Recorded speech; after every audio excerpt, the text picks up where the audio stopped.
नमस्कार दोस्तों, स्वागत है आपका हमारे इस एपिसोड में। और इस समय बात हो रही है चारों तरफ बजट की। बजट हर राष्ट्र के लिए, हर देश के लिए बहुत महत्वपूर्ण एक हिस्सा है, जिससे आगे के विकास की जो कड़ी है वो आगे बढ़ती है और उसको धीरे धीरे हम लोग विकास की ओर आगे बढ़ाते हैं। हर वर्ग के लिए कुछ न कुछ ऐसा होता है नए बजट में। तो हमारे साथ इस बजट पर बात करने के लिए डॉक्टर सूर्य कुमार जी हमारे साथ हमारे स्टूडियो में हैं। सर नमस्कार, आपका स्वागत जी, है। नमस्कार। बजट को अगर हम देखें तो इस समय हम लोग उत्तर प्रदेश की भी बात कर सकते हैं, देश की भी बात कर सकते हैं। देश का बजट है और सभी देशवासियों के लिए है। तो क्या देखते हैं आप बजट में क्या खास ऐसा है कि इतनी सारी जो देखा जाए अपोजिशन में जितनी भी पार्टियां हैं, लगातार एक तरफा विरोध कर रही हैं। इस विरोध को देखते हुए लगता है कि बजट में कुछ है कि या उनका विरोध सही है? बहुत अच्छा। चलिए दुर्गेश जी यहीं से शुरू करते हैं कि विरोधी पार्टियों की मैंने सारी आलोचनाओं को देखा, एक भी बिंदु पर वो ध्यान नहीं दिला पाई कि बजट में ये कमी है। तो उन्होंने क्या कहना शुरू किया, बजट दिशाहीन है। बजट में युवाओं, महिलाओं और रोजगार के लिए कोई योजना दिखाई नहीं पड़ती। ऐसा लगता है कि उन्होंने पढ़ा ही नहीं कि बजट क्या है और बोल दिए। मतलब ऐसा हो सकता है कि उन्होंने बजट पढ़ा ही ना हो?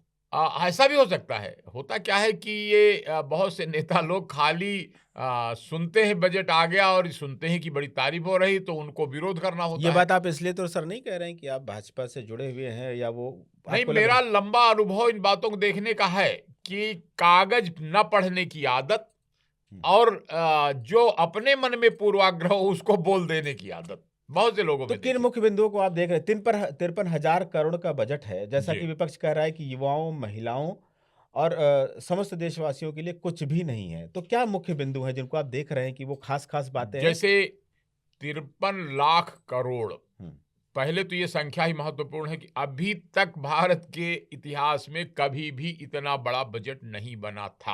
हुँ, नंबर एक। नंबर दो कि अभी आपने देखा तो पाकिस्तान से भारत की लड़ाई हुई थी, युद्ध हुआ था, तो हुँ। बड़ा जरूरी था। हम लोग कहा करते हैं कि और कुछ भी हो जाए, देश की फौजों को अब कमजोर नहीं होने देना है, जिसकी वजह से देश ने इतने साल तक गुलामी झेली थी। तो इस बार 15% की ग्रोथ डिफेंस के बजट में करते हुए 7.85 लाख करोड़ का सीधा सीधा करीब 1 लाख करोड़ की वृद्धि कर दी गई डिफेंस बजट में हुँ। कि और बेहतर ऐसे हथियार खरीदे जाएंगे कि दुश्मन के छक्के छुड़ाए जाएं।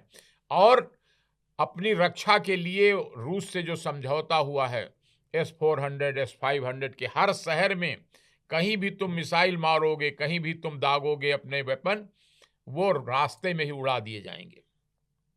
ये क्षमता विकसित करने तो का। ये 15% का जो बजट बढ़ोतरी करी गई है रक्षा को लेकर, देश की रक्षा को लेकर के, तो इसमें खाली एनिमेशन खरीदने का है या जो हमारे सैनिक बॉर्डर पे काम कर रहे हैं उनके लिए टोटल कुछ है? बजट टोटल बजट टोटल है। बजट बढ़ाया गया है, लेकिन मतलब वो उनकी तो सैलरी में भी बढ़ोतरी की जाएगी? सैलरी की बढ़ोतरी का तो आप हाल जानते ही हैं कि सरकार ने बड़ी होशियारी के साथ अग्निवीर योजना लाई कि उनमें खर्चा कम हो, हाँ। लेकिन उन लोगों को भी बेरोजगारी न हो। तो इसके लिए बीएसएफ में, सीआरपी में वहां से लौटने के बाद यहां भर्ती हो जाएं, ये योजना ला दी गई। चलिए हम लोग उस पे सकारात्मक रहे, हालाँकि विरोध ने उसमें भी जो विरोधी पार्टियाँ हैं उनमें काफ़ी भी आवाज़ उठाई थी। तो क्या लगता है कि जैसे अगर हम बात करें, दूसरा प्रमुख मुद्दा है हम देश के हिसाब से कृषि का, क्योंकि कृषि हमारे देश के हिसाब से रीढ़ है। हम्म तो हम्म। कृषि में क्या खास बात है? ऐसा क्या लग रहा है सबसे कि बड़ी बात जो ये की अट्रैक्टिव गई है। पॉइंट्स हो वो हमारे दर्शकों हाँ, को बताएँ सबसे आप? बड़ी बात ये हुई कि किसानों को अलग अलग क्षेत्र में अलग अलग दिक्कतें होती थी। हुँ, तो अब कह दिया गया कि हर किसान की समस्या के लिए एक ऐसा एआई प्लेटफॉर्म बनेगा कि कोई भी किसान देश के किसी हिस्से में बैठकर एआई से अपने मोबाइल फोन से पूछ लेगा कि इस समस्या का, किसानी का इलाज क्या है। चाहे बिक्री की समस्या हो, चाहे खाद की समस्या हो, चाहे कीटनाशक की समस्या हो, चाहे सिंचाई की, इसका इलाज क्या होगा और वो इलाज मिलेगा। नंबर दो, जो आपने कहा कि एकदम से इंफ्रास्ट्रक्चर को इतना मजबूत करना, चाइना से ये लेसन लिया हम लोगों ने। इंफ्रास्ट्रक्चर यानी तेज रेल, तेज सड़क, हर गांव गांव तक सड़क और कनेक्टिविटी, बेहतर कनेक्टिविटी। तो 7 नए हाई स्पीड कॉरिडोर, वो जो नाम सुना होगा आपने कि अब देश में ऐसी 350 किलोमीटर, 400 किलोमीटर प्रति घंटा चलने वाली ट्रेनें होंगी। फास्ट इकोनॉमी बढ़ेगी। और सेमीकंडक्टर में हम बहुत पीछे रह रहे थे, यानी जिससे चिप बनती हैं मोबाइल फोन की और अलग अलग मशीनों की, इलेक्ट्रॉनिक्स का अलग बजट है, इलेक्ट्रॉनिक्स का। तो उसका दूसरा फेज शुरू किया गया, भारी बजट इस बार रखा गया है कि हम लोग चिप बनाएंगे देश में, चाइना से आगे निकलेंगे। ये विजन देश की शुरू की गई है। और आम आदमी को राहत देने के लिए जितनी भी गंभीर बीमारियां जैसे डायबिटीज, कैंसर, ब्लड प्रेशर, इनकी सब की दवाएं सस्ती कर दी गई हैं, उन पर टैक्स बहुत कम कर दिया गया है। अब बात आएगी रोजगार की। रोजगार पर पहली बार 10,000 करोड़ रुपए भारत सरकार ने रखे हैं। और वो किस लिए? कि जो भी नया स्टार्टअप शुरू किया उसके उद्योग में सरकार ने उतने शेयर खरीद लिया, उतना रुपया यानी सरकार ने लगा दिया, तो अब फिर उसका कई गुना ज्यादा आप बैंक से ले लीजिए। यानी कि किसी भी आदमी को नया लघु उद्योग खोलने के लिए पूंजी की कमी न रह जाए, इसके लिए सरकार ने व्यवस्था कर दी कि सरकार खुद हिस्सेदार बनने के लिए आ गई।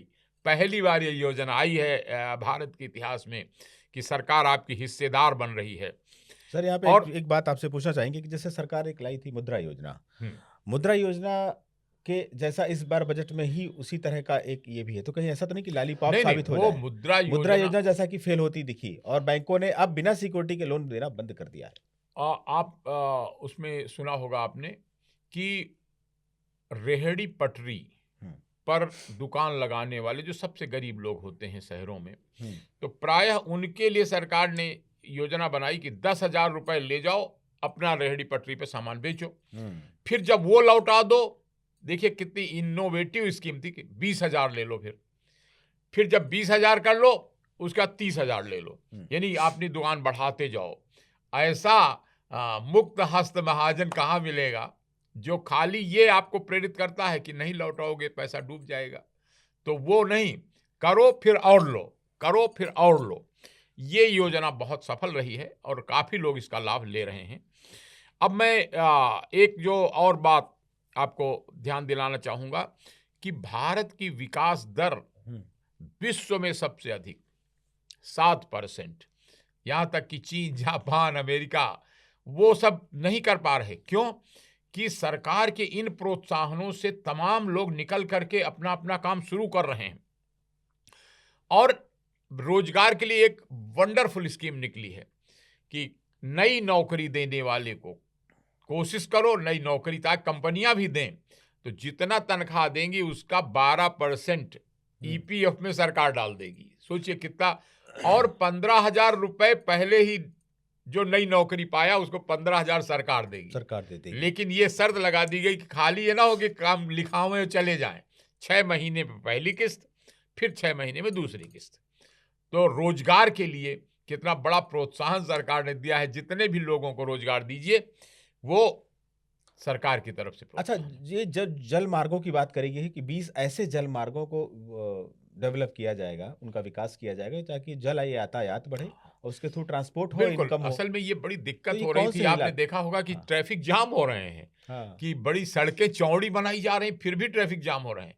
तो अब ये अल्टरनेट निकाला गया। पहले एक आपने सुना होगा पिछले बजट में कि कलकत्ता से, हावड़ा से लेकर के और पटना तक अच्छी तरह चला जो जल यान, जिसमें सामान लाने ले जाने की व्यवस्था। अब की बार 20 मार्ग चिन्हित किए गए, एकदम 20 गुना छलांग कि 20 मार्ग ऐसे दक्षिण भारत में भी, उत्तर भारत में भी, जहां समुद्री जहाज जो हैं वो छोटे छोटे जहाज पानी में चलने वाले, उनसे सामान ढोया जाएगा ताकि ट्रकों में ले जाने की, ट्रेन में ले जाने की सामान का लोड कम हो। तो ये जैसे 53 लाख करोड़ का जो बजट है, कुल बजट, इसमें खासतौर पे महिलाओं के लिए क्या ध्यान रखा गया है? कुछ ऐसे महिलाओं के लिए स्पेसिफिक ऐसी योजना है जिनमें उनको लाभ मिले? जैसा महिलाओं के लिए बहुत सी स्कीम चलाई गई हैं। जैसे सबसे बड़ी जो स्कीम चलाई गई है कि व्यक्तिगत रूप से नहीं, समूहगत रूप से स्वयं सहायता समूह उनके बनवाए जाएंगे। और आप ताजुब करेंगे, इस समय लाखों की संख्या में स्वयं सहायता समूह चल रहे हैं और जो भी काम वो तय करें, 11 महिलाएं मोहल्ले की बैठ जाएं और अपना ग्रुप बना लें और ग्रुप बना के जो भी काम वो करना चाहें, चाहे वो घरेलू सिलाई का ही काम हो, चाहे पापड़ चिप्स बनाने का काम हो, चाहे वो जो भी पशुपालन का भी काम हो, कोई भी काम वो शुरू करें ग्रुप बना के, तो उसमें जितना पैसा लगेगा वो सरकार दिलाएगी और वो गारंटी सरकार की है। और उसी से ग्रुप इसलिए रखा गया है ताकि एक व्यक्ति गड़बड़ कर सकता है, बेईमानी कर सकता है, लेकिन ग्रुप में रहते हैं तो एक दूसरे को कि ताकि अगर आगे कोई गड़बड़ करेगा ग्रुप तो पूरे ग्रुप की फंडिंग बंद हो जाएगी। इसलिए सरकार ने ग्रुप योजना बनाई, स्वयं सहायता समूह। और उसके लिए आपने सुना होगा विकसित भारत ग्रामीण रोजगार आजीविका मिशन कि मनरेगा में जितना बजट था उससे बहुत ज्यादा बजट दे दिया और सवाया करके दे दिया। 100 दिन का उसमें होता था रोजगार की गारंटी, इसमें 125 दिनों की गारंटी कर दिया और ऐसे टाइम कर दिया कि बाकी टाइम जब फसलों का टाइम है तो रबी, खरीफ, जायद तीनों फसल के टाइम पर 40-40-20 दिन यानी 100 दिन उस समय किसानी के लिए छोड़ रखा, क्योंकि किसानों की शिकायत थी कि उस समय मजदूर नहीं मिल रहे हैं, हर कोई मनरेगा में लग जा रहा है। तो अब कह दिया गया कि वो 100 दिन तक खेती में मदद करो और बाकी 125 दिन इसमें जो विकसित भारत जी राम जी योजना चली है इसमें आपको गारंटी मिलेगी। तो गांव में भी रोजगार की बात उठा दी गई और शहरों में भी रोजगार की बात, नौकरी की बात उठा दी गई। तो सरकार, मैं तो कहूंगा कि ये जो भारत की सरकार है बिना मांगे लोगों के कल्याण की योजना सोचती है। जैसे आपने सोचा होगा, कभी कहा नहीं था किसी ने किसान सम्मान निधि हमको दे दीजिए, फिर भी बिना मांगे किसान सम्मान निधि, वो भी चुनाव जीतने के बाद घोषित की गई थी। आपका कहना ये है कि विपक्षी पार्टियों का तो काम है विरोध करना, बिल्कुल, वो विरोध नहीं करेंगी तो अपनी उनकी स्थापना पे सवाल उठेगा, इसलिए विरोध जो कर भी रहे हैं। योजनाएं आपने सुना होगा अभी, अब जैसे ये स्वरोजगार योजना या मुद्रा योजना या मकानों के देने की योजना या उज्ज्वला गैस देने की योजना, जी, जी। कभी किसी ने मांग नहीं की थी। हाँ, वो अपने सरकार आप ने दिया जा स्वयं रहा है। अपने उत्साह पर, इनिशिएटिव पर ये बातें, तो मैं तो कहता हूं उस मामले में ऐतिहासिक बजट है, इतना बड़ा बजट कभी हुआ उसका नहीं। प्रभाव सरकार पे भी पड़ा है, कुछ राज्यों में जो बिल्कुल। सरकार बनी है उस पर भी पड़ा है। लेकिन एक सवाल बहुत महत्वपूर्ण है जो जोड़ता है आज के इस जी बातचीत को, जी कि 2027 का इलेक्शन है हाँ और आदरणीय योगी जी, जिनका पूरे भारत में एक अच्छी फैन फॉलोइंग थी, लोग उनको बहुत फॉलो करते थे,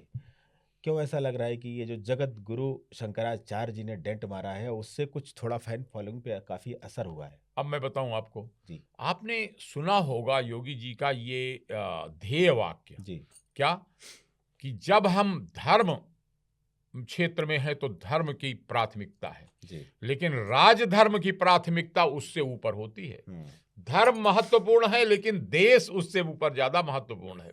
उसी तरह शंकराचार्य जी का सम्मान तो है, लेकिन राज व्यवस्था भंग ना हो, ये ना कोई आरोप लगाए कि तौकीर रजा तो गिरफ्तार हो जाएंगे लेकिन शंकराचार्य पर कोई रोक टोक नहीं होगी, ये आरोप ना लगे। नंबर 2, तो आपका कहना है कि कि शंकराचार्य जी कर रहे हैं, वो आगे गलत कर रहे हैं? देखिएगा आप 1 महीने बाद यही जनता में भावना आएगी कि प्रशासनिक व्यवस्था, कल को अगर वहां भीड़ में भगदड़ मच जाती कि पालकी के साथ भीड़ जा रही है शंकराचार्य जी की, तो और लोग कहेंगे कि हमको वाहन के साथ जाने दो, हमको हमारे घोड़े के साथ जाने दो, हाँ, शायद हमको हाथी के साथ जाने दो, तो वहां अगर कुछ हादसा हो जाता तो राजधर्म फेल हो जाता। हाँ, कुंभ और योगी जी 2025 का ये जैसी कहना घटना। है कि राजधर्म प्रथम है, क्यों? तो जनता की सेवा के लिए है। हमारा व्यक्तिगत धर्म, धर्म की आस्था उसके बाद है। हाँ, तो उस देखिएगा कि एक और तेजी के साथ ये ग्राफ और बढ़ेगा जब जनता ये महसूस करेगी कि देखिए जनता की भलाई के लिए शंकराचार्य को भी अलग किया जा सकता है, लेकिन राजधर्म और जनता के लिए सेवा की भावना, सुरक्षा की भावना, वो सर्वोपरि है। मैं भी चाहूंगा कि आपका ये संदेश औरों तक पहुंचे, लेकिन आपका कहना ये है कि शंकराचार्य जी ने जो भी किया वो योजनाबद्ध तरीके से गलत किया? नहीं, मैंने ये नहीं कहा। अच्छा। मैं ये कह रहा हूं कि शंकराचार्य जी अपने सम्मान को बचाने के लिए पालकी में चढ़ करके भीड़ लेकर जाना चाह रहे थे। तो पालकी में अगर वो कहेंगे तो फिर प्रशासन कैसे औरों को मना करेगा ऐसा कि तो वो नहीं कि अपने अपने वाहन से जाएंगे। ऐसा तो नहीं कि जो विरोधी पार्टियां हैं उनको तैयार करके भेज रही हैं कि आप जाइए, इस तरह से इस कौतूहल तरह के करेंगे? षड्यंत्र की कोई सूचना नहीं है और न मैं ऐसा मन में पूर्वाग्रह रखता हूं कि वो झूठा ही आरोप लगा दूं विरोधी पार्टियों पर। ये अभी तक तो ये मुझे मालूम हुआ चलिए, है। ये आज बात थी बजट के तर्क की, और बजट को आपने अच्छे से जस्टिफाई किया कि बजट जो है वो सबके लिए है, हम सभी के लिए है। ऐतिहासिक है और कल्याणकारी है। तो सर एक लाइन में जो भी हम्म। आप हमारे दर्शकों के लिए संदेश देना चाहें, जिसमें युवा भी हों, महिला भी हों, किसान भी हों, वो आप इस बजट को यही लेकर के। मेरी ओर से बजट के विषय में यही संदेश है सभी युवकों के लिए कि हिम्मत जुटाइए। अगर आपको नौकरी मिलती है तो देखिए नौकरी में भी प्रोत्साहन सरकार ने ला दिया है, अन्यथा जो हजारों करोड़ का ये बजट एमएसएमई के अंतर्गत आपके लिए रखा गया है उसका लाभ लीजिए और गूगल पे ढूंढ लीजिए कैसे अप्लाई करना है, कैसे उसका लाभ लेना है। अब तो पूरे देश में ये सूचना क्रांति आ चुकी है और चाहे आप गांव में हैं चाहे शहर में हैं, बजट की योजनाओं को अच्छी तरह पढ़कर उनका लाभ लीजिए और आगे बढ़िए। देश भी आगे बढ़े, लोग भी आगे बढ़ें। जय हिंद, धन्यवाद।